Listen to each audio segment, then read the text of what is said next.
We're currently on our way to look at our first potential Turo car. It just feels kind of exciting to say that. I am ready to walk away because we do have a backup in mind, which I do believe is in a little bit of a better situation. But this one is just cheap.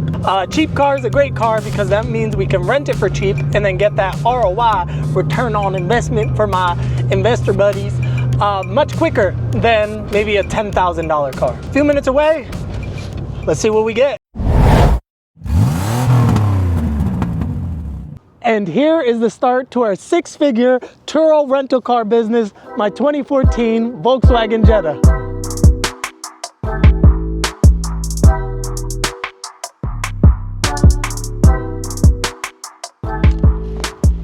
If you guys don't know anything about Turo, I'm definitely the wrong person to teach you guys, but I'm gonna try my best anyway. Turo is kind of like Airbnb, how they can rent out a room or a whole house. Turo allows you to rent your own car, or you can purchase a car to rent on Turo to hopefully make a little bit of passive income. It won't be completely passive because of course you have work to do involved with it, like cleaning, dropping off the car, picking up. We're going to step our foot into the Turo business and rental car business and start our journey to make 100K through Turo, starting with our 2014 Volkswagen Jetta. The reason why I went with this car is because Turo has a few requirements for their vehicles to be listed.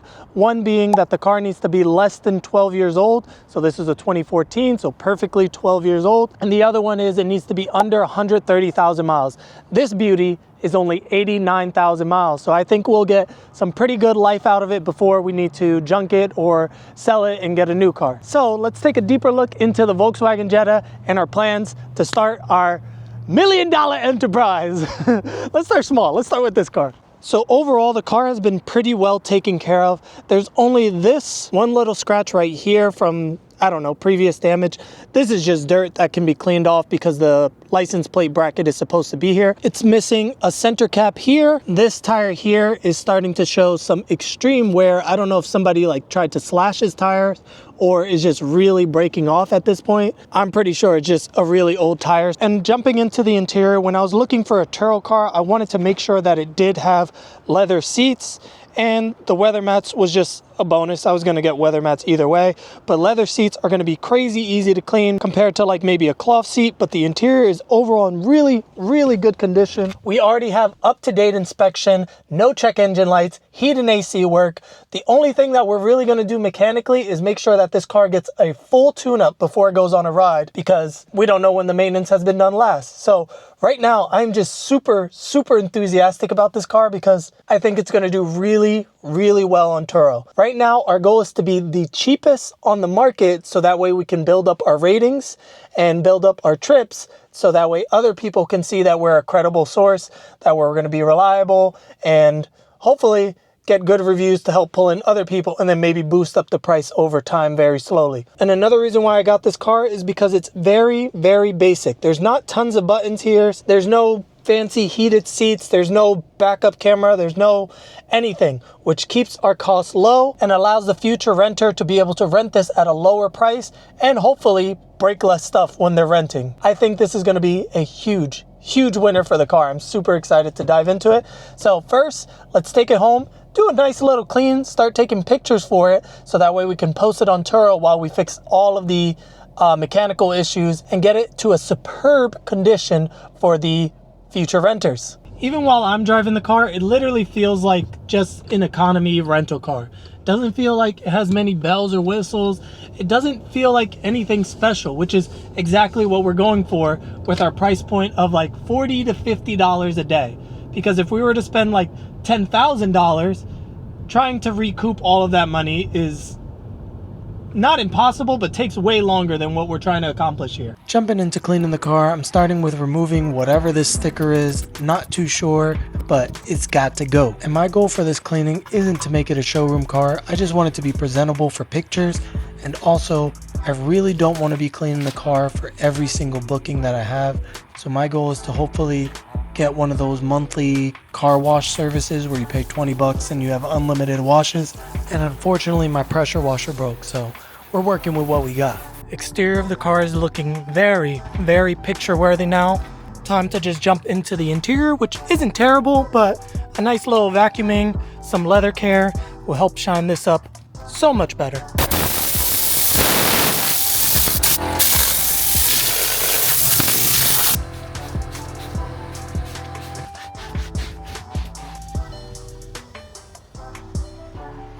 And every car guy knows that when you want to get a good picture, you got to go in for that signature squat. So before we become Turo millionaires, we need to do a Turo host orientation webinar to make sure that we're, I guess, competent enough to be able to do this. I got my milk and my cookies ready. Oh, that's a good year. Let's do this thing. The orientation video, you all to please bookmark these links to have down the road because you will be impressed. Some useful tips to set you up for success. The right expectations for Subscribe you. to my As well as channel. provide some best practices from our top hosts. And don't forget to like In the the video. calendar section of your trips tab, you'll see prices set for your vehicles. After finishing up the orientation, we now have the listing live. Sorry, I'm super under the weather right now. Let's not talk about it. But first, I paused the listing till the end of the week so that way we have enough time to fix up the car, starting with those crunchy old tires. Here at the tire shop, gonna hook my baby up because this tire is super bad and I'm so glad we're gonna replace it. So many slashes and gauges and goos and gauze, and I don't even know what I'm saying, but this tire is in desperate need of replacing for sure.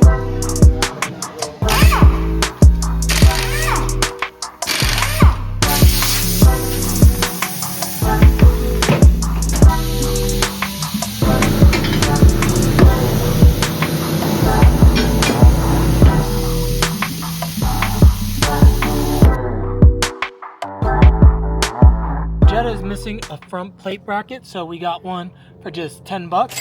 We're gonna slap this bad boy on, so that way we can ride around in the good state of New Jersey.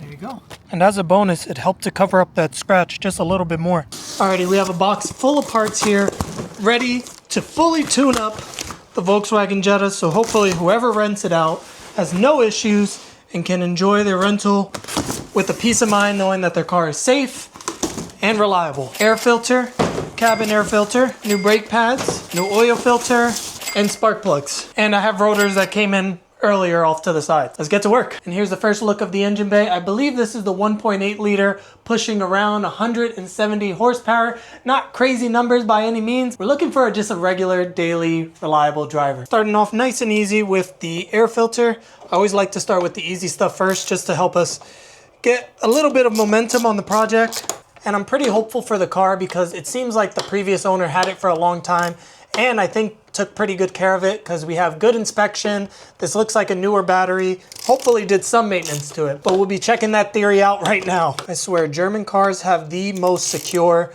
air boxes out of every car I've worked on. Now with all the bolts I believe to be loose, we get our first look at the air filter and not bad. Pretty clean overall. Probably was serviced at some point, but always a cheap enough part to get an idea of how the previous owner took care of the car. And here's a side-by-side comparison of the old one versus the new OEM air filter.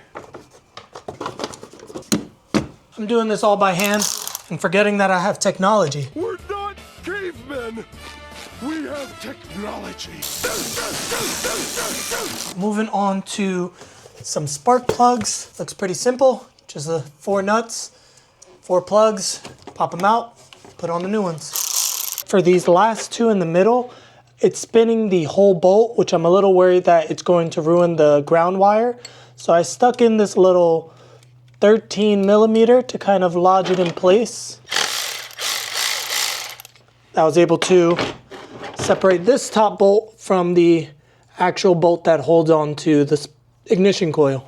And if you haven't noticed already, there's some mouse finding here that looks like they ate through some insulation. And if I had to guess, it looks like it came from right here. Hopefully they didn't chew through anything else. Whew. So this took a little bit of struggling, but I had to unclip all of these little caps on the ignition coil. And then to get this removed, I stuck a pick in through here and I carefully pried up while having the pick in there.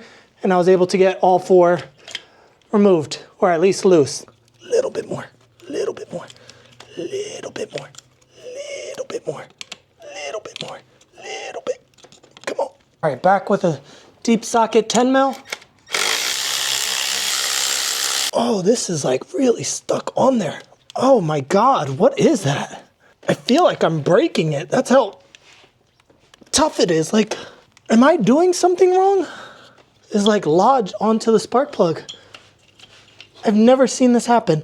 The boot is like super stretchy and is just holding on to the spark plug. Mind you, I've never worked on a Jetta, but I don't think this is right. Oh my God, why are they all so like seized on there? This is weird. I need a second. So moving over onto something that will hopefully not make me feel bad about myself. We're gonna do an oil change on this. We're currently already draining the oil, and this is the oil filter housing. So all we have to do is find the right socket for it, because this is not it. It was a 32 millimeter. Now just nice and loose. Flip. And then we have all our parts still here.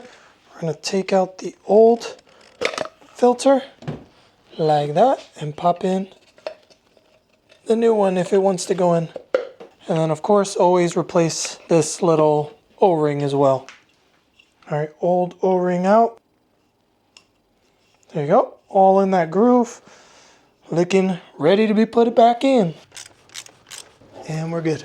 After covering my hand with tons of oil, we have a almost perfectly fitting copper washer going back onto the drain plug. 5 quarts of 5W30. We made it this far without spilling, but then I got impatient. I just wanted to shine up this part of the engine, that's all. It's looking a little dull. Like, look how shiny this hose is now in my arm. I also wanted to shine up my arm. And if you're curious, here's how the old oil looks. Super dirty, but I'm not seeing any shining or glitter or anything like that. So just dirty oil. All right, next thing to do on our list is the cabin air filter. So it's gonna get a little tight here. This little foam piece should be able to just pop right out. And here is what we're looking for. This little plastic piece here. And this is always my reminder to you guys to always check your cabin air filter. And to be honest with you, this one looks pretty darn clean. Make sure you follow that same airflow, so this one is pointing down. Minus the little dirt and debris inside here, this one isn't looking too bad. And yes, they look completely different right now, and this one looks super dirty, but this one actually has a carbon filter. So this one is just gonna be a little bit more gray versus this one is nice and white. And I already stained it a little bit with oil, but don't look at that. Okay, we're gonna look at this brand new cabin air filter. So let's put it back in. All right, same thing as removal. Make sure that arrow is pointing down. We squeeze her in there. Nice and gently like. We get the cover piece again. Give it a little push. Then we slide. And then we're done. Just gotta put back on this foam piece. And then put on the 2 screws, and then we're all done with this one. It's not a comfortable job, but a necessary one. So make sure if you haven't done so in a while, check your cabin air filters, because we've seen some crazy ones on this channel already. Oh, yummy. Got another bad one. You guys really need to check your cabin air filters. Yeah, safe to assume it's gonna be bad. So it's the next day, and I did a little bit of digging and reading on forums, and according to the internet, this is a super common issue for the Volkswagen Jetta. So I don't know if I showed you guys already yesterday, but most people recommend to remove the coil packs from the actual boot here and get an air gun, which I didn't have, I just bought this, and get a nozzle that fits perfectly into the hole, blow air while pulling, and that should pop up the boot. I don't know, this was supposed to be a simple spark plug change. We add in steps, apparently, Volkswagen.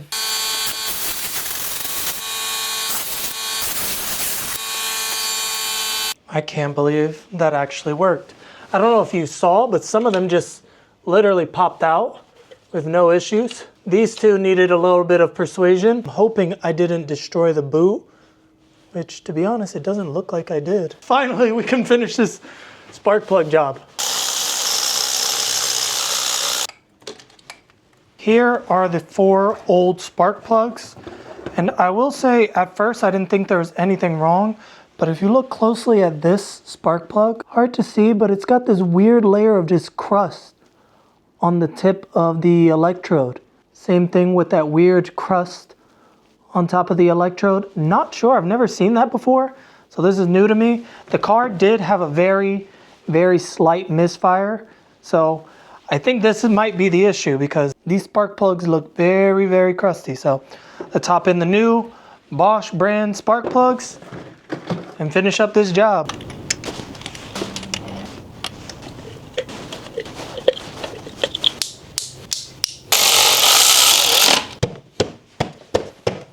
Now it's finally time to start up the Jetta and see how she runs. All right, first startup, brakes in. Sounds the same, if not normal to me. All right, we have way less parts here than before. So last thing that we need to jump into doing is the brakes. Just because I heard some grinding from the rear whenever I was driving it around. The brakes weren't terrible, but I did feel the rotors and there were some grooves going through it. So might as well replace all four for the safety of our guests. There was these two little dust covers covering the slide pins, but I removed those. This should just come right out, just like that. Brake pads, not terrible to be completely honest with you, but the rear is the main one that I heard screeching. Once we get to that area, that's where we're gonna have to assess the damage. And we have this one little Torx bit here that helps to hold on the rotor.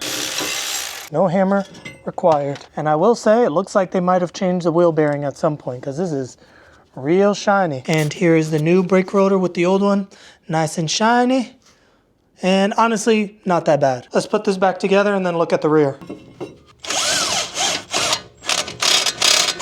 And I ended up buying the new brake pads with the brake wear sensor, which my car doesn't come with. I got it because I wasn't sure whether or not it did or didn't. And if you just snip it off like that, it goes back to being a regular one. No real difference anyway. Loading up the freshly cleaned slide pin with new grease, like so.